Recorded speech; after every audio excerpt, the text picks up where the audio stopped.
दर्शकों, आज नागपुर से टाइम न्यूज़ के साथ आज मेरे साथ नया चेहरा, नई उमंग समाजवादी पार्टी के युवा महाराष्ट्र प्रदेश अध्यक्ष अफजल फारूकी साहब मेरे साथ मौजूद हैं। अफजल जी, टाइम न्यूज़ में आपका स्वागत है। बहुत बहुत शुक्रिया टाइम न्यूज़ का कि वो मुझे इस लायक समझा और मुझे मौका दिया। सबसे पहले जो मैं राजनीति स्तर में यही बात करना चाहता हूँ, जो अभी माहौल की अगर प्रेजेंट की अगर मैं बात करूँ बिहार को देखते हुए, तो आप रिप्रेजेंट बिहार से करते हैं, बिहार के इलेक्शन में आप कैंपेन में जाते हैं। अभी वर्तमान में बिहार की स्थिति क्या है, क्या बताएंगे?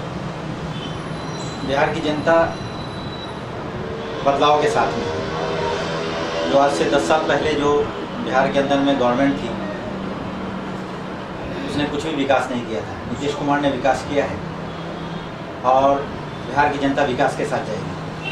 हम ये पूरी आशा करते हैं कि जात पात की राजनीति से ऊपर हटकर बिहार की जनता सिर्फ और सिर्फ विकास के बारे में सोचेगी, और अगर विकास के बारे में सोचेगी तो महागठबंधन के साथ जरूर जाएगी।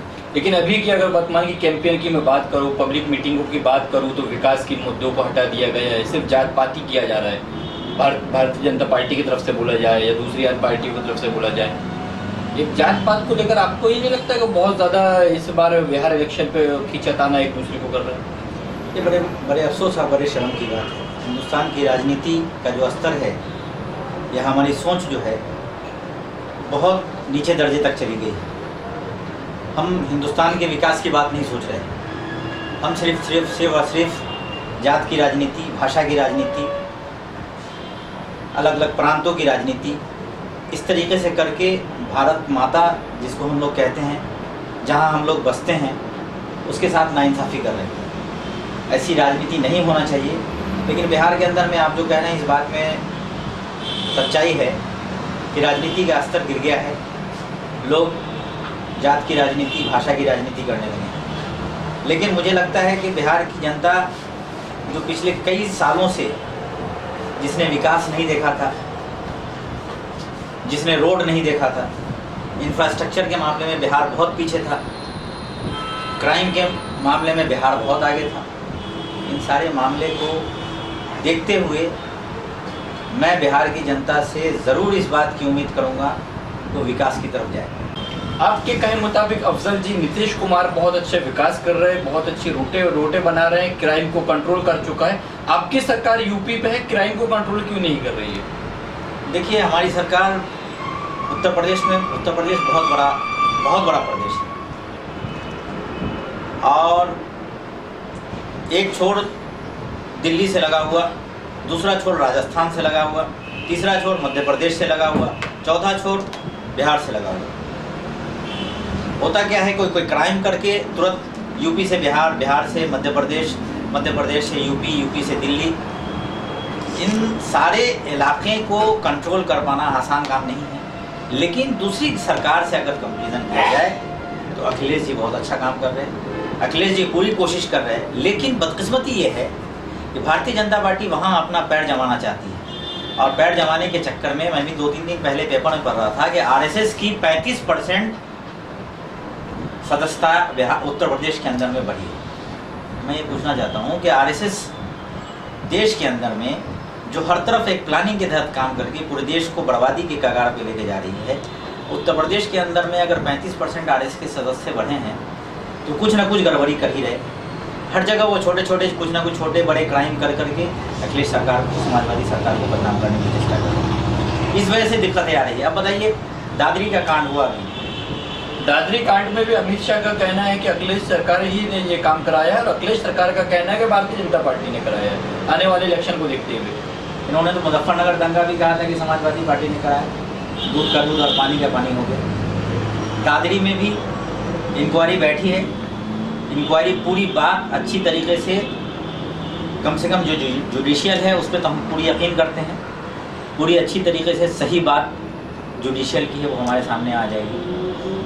दादरी में 3 दिन पहले मंदिर से अनाउंस होता है, लोगों की मीटिंग होती है। वो जो बीजेपी का विधायक है सोम और उसके कई साथी एक प्लानिंग के तहत कि बिहार का इलेक्शन करीब है, 1-8 साल के बाद उत्तर प्रदेश का भी इलेक्शन है, इस तरह से माहौल ख़राब कर दिया जाए और यही दादरी के कांड को देखकर के बिहार की सारी राजनीति के ऊपर जो भी विकास के मुद्दे थे, जो भी मुद्दे थे, सारे मुद्दों से भटका दिया गया और दादरी के कांड को लेकर, गौमांस को लेकर बिहार पे एक राजनीति गर्म होने लगी। बहुत अफसोस है, हमें कभी कभी शर्म आती है, हम लोग अपने आप को पढ़ा लिखा कहते हैं। अगर वाकई हम पढ़े लिखे और समझदार होते, मैं पूरी हिंदुस्तान की जनता की बात कर रहा हूँ, गौवंश के पे राजनीति हो रही है। लालू जी ने कह दिया है कि हिंदू समुदाय गौवंश खाता है, और ये आज से नहीं हो रही है, एक ज़माने से हो रही है, एक ज़माने से ये बात हो रही है। और एक ज़माने से हम अपने आप को आज भी सुधार नहीं पाए। 1947 के बाद आज़ादी के वक्त, उस समय में भी आरएसएस बहुत सक्रिय थी। नाथूराम गॉडसे ने मुस्लिम चेहरा बनाकर दाढ़ी कुर्ता पैजामा पहनकर मसनूई चेहरा बनाकर नाथूराम गॉडसे ने गांधी जी की हत्या की थी। इसलिए हत्या की थी कि उस वक्त गांधी जी चाहते थे कि हिंदू मुसलमान मिल के रहे, जिसको जाना है वो हिंदुस्तान के बाहर पाकिस्तान बना है वहाँ चला जाए, जो हिंदुस्तान में रहे मुसलमान वो सेफ रहे। गांधी जी ने मुसलमान का सपोर्ट किया था। इसके विरोध में आरएसएस ने, जबकि वो बहुत छोटी सी संस्था थी, उस वक्त आरएसएस ने नाथूराम गॉडसे को सामने खड़ा करके उसका चेहरा बदल करके, चूँकि गांधी जी की हत्या हो जाती, पता नहीं चलता है किसने मारा, लोग बताते कि एक मुसलमान ने मारा, वो दाढ़ी रखे हुआ था, कुर्ता पहन कर था, और उस वक्त ये साजिश की गई। अभी तो आरएसएस बहुत ताकतवर है, इतनी ताकतवर है वो कि आप मुझे बोलते हुए कोई उसमें दिक्कत की बात नहीं है, चाहे मुझ पर केस लगे या कुछ भी हो। ब्यूरोक्रेट्स भी जो हैं 90% वो आरएसएस के मेंबर हो गए हैं। क्या लगता है आपको, उत्तर प्रदेश में जो अपने शिकंजा कस रही है आरएसएस, आने वाले वक्त में आपकी पार्टी के फिर से सीएम बन पाएगा? नहीं, हमें तो पूरी उम्मीद है। उत्तर प्रदेश के अंदर में जो विकास अखिलेश यादव ने किया है, या शुरुआत जो बहुत सारी चीज़ का विकास का शुरुआत कर रहे हो और जो विकास किया है, उस आधार पर जैसे कन्याधन योजना, जैसे वो लैपटॉप बांटना, शिक्षा जो है 12वीं तक फ्री करना, लड़कियों को आगे बढ़ावा देना, जो नौजवान बच्चे आईटी सेक्टर में काम करते हैं उनके लिए बाहर से बड़ी बड़ी कंपनियां को लाना, इन सब चीज़ों को देखकर अगर बिहार के अंदर में विकास पे काम हो सकता है, चीज़ नहीं है। चलिए, यूपी और बिहार से हटकर अब हम महाराष्ट्र में आते हैं। 2014 का असेंबली इलेक्शन हुआ महाराष्ट्र में, आपकी पार्टी के 3 एमएलए सीट थे, 3 से आप माइनस होते होते 1 आ गए। उसका वजह क्या, उसका रीज़न क्या है? देखिए, पिछली बार जो लोकसभा का इलेक्शन हुआ, उस लोकसभा के इलेक्शन के पहले मोदी मोदी मोदी मोदी विकास विकास विकास, और 10 साल से कांग्रेस की सरकार रही, उन्होंने विकास नहीं किया। महाराष्ट्र में कई जगह सूखाग्रस्त होने के बावजूद होने के कारण किसान ने आत्महत्या किया, रोजगार के नए साधन उपलब्ध नहीं हो पाए। इन सारी वजह से, यानी एंटी इनकम्बेंसी को देखते हुए लोगों ने बदलाव किया, और उस बदलाव में हमारा भी नुकसान हुआ। हमारे जो 3 एमएलए थे, 3 एमएलए में से 2 हार गए। एक ने तो जस्ट पार्टी बदल ली थी इलेक्शन के पहले, उनको ये उम्मीद कर रहे थे वो कि राष्ट्रवादी कांग्रेस में हम चले जाएंगे तो वहाँ से चुनाव जीत जाएंगे। वही हालत, अगर वो समाजवादी पार्टी में रहते तो शायद दोबारा एमएलए हो जाते। तो इस वजह से हमारा भी नुकसान है। सीधी तरफ ये है कि लोकसभा इलेक्शन जो हुआ, एक मोदी की लहर जो चली, उसी लहर का कारण सारा ठीक रहा, भारतीय जनता पार्टी के ऊपर सारी पार्टियों ने उड़ा। जी हाँ। और कांग्रेस ने 10 साल राज किया लेकिन कोई विकास नहीं किया। एकदम 100% आपकी बात में सच्चाई है। कांग्रेस को जो 10 साल मौका मिला, चाहे देखिए आप मुस्लिम रिजर्वेशन की बात करी, मराठा रिजर्वेशन की बात करी इन्होंने, और मुस्लिम रिजर्वेशन की बात करने के बावजूद उसको कानून नहीं बनाया। अगर वो कानून बनाते थे, मुसलमान भी समझ रहा था जिस तरीके से 5% रिजर्वेशन की घोषणा की है इन्होंने, इस पर अमल नहीं हो पाएगा, चूँकि आंध्रा में वही बात हुई थी। तो अगर ये उस वक्त इसको कानून बना देते थे, विधानसभा में इसको पारित कर देते थे, तो शायद ऐसा भी होता था कि मुस्लिम जो वर्ग थोड़ा नाराज़ हो गया था इनसे।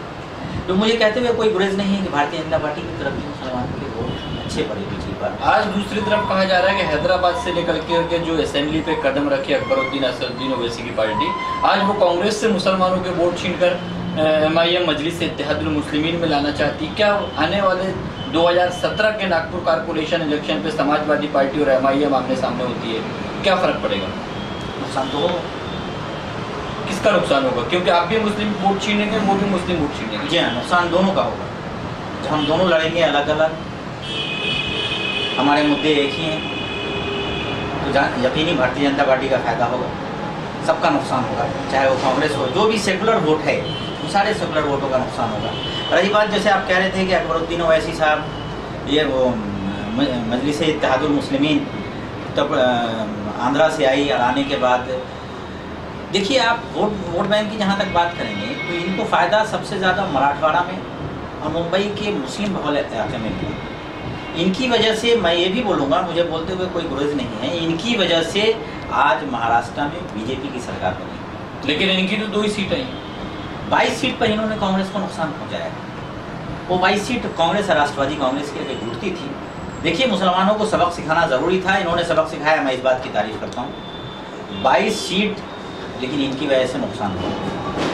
अगर ये गठबंधन में साथ मिल के काम करते थे, आपकी सोच भी वही है, मुसलमान के विकास के बारे में बात करते हैं आप, तो आप अगर गठबंधन करके लड़ते थे, मिल के लड़ते थे, तो शायद बहुत बड़ा फ़ायदा होता था। अभी इनको सीमांचल में चुनाव नहीं लड़ाना चाहिए। लेकिन लड़ा रहे हैं, क्या फ़र्क पड़ेगा वहाँ? सीमांचल में चुनाव लड़ाने से देखिए लोगों का, बिहार का मुसलमान बहुत सेंसिटिव है। बिहार का मुसलमान इस बात को समझ रहा है कि अकबरुद्दीन ओवैसी या MIM पार्टी जो है, इनकी आने की वजह से बिहार के सेकुलर वोटों का बंटवारा होगा। लेकिन ये किसके इशारे पे काम कर रहे हैं, मुझे कोई टीका टिप्पणी करने की ज़रूरत नहीं है। लेकिन सीमांचल में इन्होंने चुनाव नहीं लड़ाना चाहिए, इसलिए चुनाव नहीं लड़ाना चाहिए। ये कह रहे थे कि सीमांचल में हमने वहाँ के लोगों की हालत देखी, वहाँ बहुत ज़्यादा गरीबी है, वहाँ के बच्चे जो है काम करने के लिए आंध्रा में आ रहे हैं। मैं आपके माध्यम से उनसे पूछना चाहता हूँ कितनी बार वो सीमांचल गए। अगर उनको वाकई वहाँ के मुसलमानों का विकास करना था, पिछले 80 साल से पुरानी सरकार है, आप वहाँ जाते या उन मुस्लिम क्षेत्रों में जाते जहाँ विकास नहीं हो रहा है। दूसरी तरफ भारतीय जनता पार्टी से शहनवाज हुसैन बोलते हैं कि सीमांचल में मैंने इतना विकास किया हूँ कि आज की तारीख में कोई चीज़ की कमी नहीं। देखिए हर पार्टी के नेता तो तारीफ़ करेंगे। अगर शहनवाज हुसैन तारीफ़ कर रहे हैं तो वो अपनी पार्टी को खुश करने के लिए कर रहे हैं। सीमांचल के अंदर में विकास नहीं। अब सर जी आखिरी सवाल मेरा ये रहेगा, महाराष्ट्र में आप समाजवादी पार्टी के युवा प्रदेश अध्यक्ष हैं, आप युवाओं के हित में कहाँ तक आगे जाना चाहेंगे? युवाओं के हित की क्या बात करना चाहेंगे आगे, केंद्र सरकार से या महाराष्ट्र सरकार से? देखिए हमारी लड़ाई तो बहुत ज़माने से चल रही है। रोज़गार न दो तो जिस तरीके से उत्तर प्रदेश के अंदर में हमारी सरकार ने बेरोज़गारी भत्ता 1000 रुपये हमारी सरकार बेरोज़गारी भत्ता देती है। हमने ये महाराष्ट्र में कई बार इस पर आंदोलन भी किया, कई बार मांग भी किया कि रोज़गार के साधन उपलब्ध कराओ, नहीं तो बेरोज़गारी भत्ता दो, कम से कम 1000 रुपये। आज ये हालत है कि कोई लड़का कम से कम ग्रेजुएशन करने के बाद जब घर से बाहर निकलता है, उसको नौकरी नहीं मिलती, तो माँ बाप जो बचपन से उसको पालता है वो भी उसको हिकारत की नज़र से देखता है। क्या वजह है कि मेरा बच्चा इतनी मेहनत हमने इसके ऊपर किया, तो पढ़ाई कंप्लीट करने के बावजूद भी उसको जॉब नहीं मिल रहा, तो बच्चा भी अपने आप को बहुत बुरा महसूस करता है, उसके माँ बाप भी करते हैं, वो अपना खर्च भी नहीं चला पाता है। इसलिए हम कहते हैं कि बेरोज़गारी भत्ता हर नौजवान को मिलना चाहिए जो बेरोज़गार है, और रोज़गार के साधन उपलब्ध कराओ। इससे कोई 1000 रुपये से कुछ होने वाला भी नहीं है, लेकिन रोज़गार के साधन उपलब्ध कराओ। आप बड़ी बड़ी फैक्ट्रियाँ लाओ। इतने साल से मिहान का मामला यहाँ पड़ा है, आज भी कई सालों से देख रहा हूँ मैं, करीब हम समझते हैं 10 से 12-15 साल हो गए मिहान को आए हुए, अभी तक उसमें जो है काम होना चाहिए वो काम नहीं शुरू हुआ। IT सेक्टर बड़ी बड़ी कंपनियाँ यहाँ आना चाहिए। जब ये सब बड़ी बड़ी कंपनियाँ यहाँ आएगी, महाराष्ट्र के अंदर में आएगी, महाराष्ट्र का हर ज़िला उस तरह से सक्षम हो जाएगा, हमारा नौजवान भी जो है वो बेरोज़गार नहीं रहेगा, रोज़गार के साधन उसके पास उपलब्ध रहेगा। अफजल जी बहुत बहुत शुक्रिया, टाइम न्यूज़ में आपने अपना कीमती समय दिया। और ये थे महाराष्ट्र प्रदेश के समाजवादी पार्टी के युवा प्रदेश अध्यक्ष अफजल फारूक, जिनसे हम विस्तार से बिहार और UP से लेकर महाराष्ट्र और नागपुर तक की बात किया। कैमरामैन आबिद खान के साथ टाइम न्यूज़, सलीम रहमान, नागपुर।